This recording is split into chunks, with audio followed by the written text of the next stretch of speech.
Welcome to Khadija's World. Today we are gonna read the Magic Porridge Pot. Let's start the story. The mother, the little girl, the old woman, the Magic Porridge Pot. Once upon a time, a little girl met an old woman. The old woman gave her a magic porridge pot. Cook, little pot.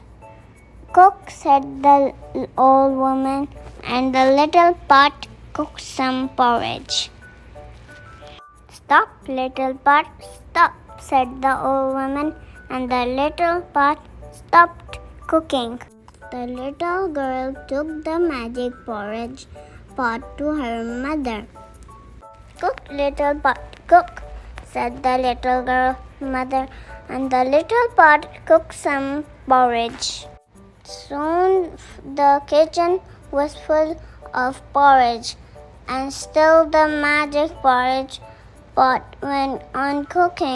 Soon the house was full of porridge, and still the magic porridge pot went on cooking.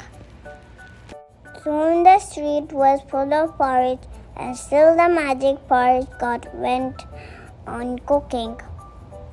Soon the whole town was full of porridge, and still the magic porridge pot went on cooking. Stop, little pot, stop, said the little girl. At last the magic porridge pot stopped cooking. But the whole town is still eating porridge. I hope you like the story. Thank you for watching my video. Like, share, subscribe.